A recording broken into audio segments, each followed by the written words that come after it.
দোহার উপজেলা আওয়ামী লীগের সাধারণ সম্পাদক মোহাম্মদ নুরুল হক ব্যাপারী একজন মুক্তিযোদ্ধা নয়। একজন অমুক্তিযোদ্ধাকে মুক্তিযোদ্ধা বানিয়েছে বীর মুক্তিযোদ্ধা রজ্জব আলী মোল্লা বলে অভিযোগ এনে সভা করেছে দোহার উপজেলার বিভিন্ন বীর মুক্তিযোদ্ধারা। শনিবার ৬ জুলাই বিকেলে উপজেলার দোহার জেনারেল হাসপাতালের ৬ষ্ঠ তলায় অবস্থিত সভাকক্ষে এ সময় বীর মুক্তিযোদ্ধারা বলেন, নুরুল হক ব্যাপারী একজন অমুক্তিযোদ্ধা।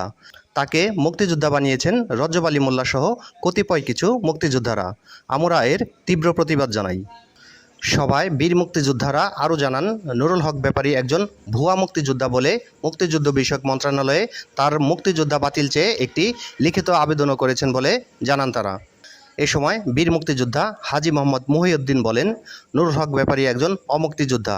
তিনি কখনো মুক্তিযুদ্ধ করেননি। তিনি কিভাবে মুক্তিযোদ্ধা হন এটা আমাদের বোধগম্য নয়। তাকে রজ্জব আলী মোল্লা মুক্তিযোদ্ধা বানিয়েছেন। আজকের এই সভায় আমরা সবাই এর তীব্র প্রতিবাদ ও ক্ষোভ প্রকাশ করছি। নুরুল হক ব্যাপারীকে মুক্তিযোদ্ধা বানানো হয়েছে, সে একজন মুক্তিযোদ্ধা। এটা পরিপ্রেক্ষিতে আমাদের মাঝে দোহার থানার বিশিষ্ট মুক্তিযোদ্ধাগণ তীব্র ক্ষোভ প্রকাশ করেন এবং প্রতিবাদ করেন। তাকে মুক্তিযোদ্ধা বানানোর ব্যাপারে সহযোগিতা করেন সাবেক কমান্ডার রজ্জব আলী মোল্লা।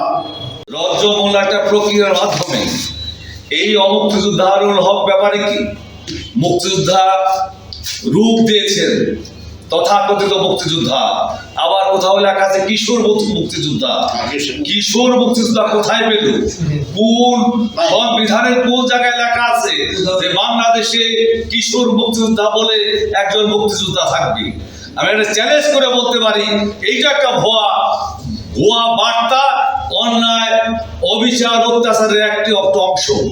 এ সময় সভায় বীর মুক্তিযোদ্ধা হাজী মোহাম্মদ মহিউদ্দিন এর সভাপতিত্বে উপস্থিত ছিলেন বীর মুক্তিযোদ্ধা আব্দুর রফ, বীর মুক্তিযোদ্ধা মোল্লা মোহাম্মদ বেলাল হোসেন, বীর মুক্তিযোদ্ধা বুরহানুদ্দিন, বীর মুক্তিযোদ্ধা মোহাম্মদ করম আলী, বীর মুক্তিযোদ্ধা ইব্রাহিম খলিল সবুজ, বীর মুক্তিযোদ্ধা মোহাম্মদ গিয়াসউদ্দিন ঘিনু, বীর মুক্তিযোদ্ধা তোবারক ব্যাপারী, বীর মুক্তিযোদ্ধা সুলতান আহমেদ চৌধুরী, বীর মুক্তিযোদ্ধা মোহাম্মদ তারিক আলম, বীর মুক্তিযোদ্ধা শেখ আক্কাস, বীর মুক্তিযোদ্ধা মোহাম্মদ জয়নাল আবেদিন, বীর মুক্তিযোদ্ধা মনির আহমেদ সহ আরও অনেকে।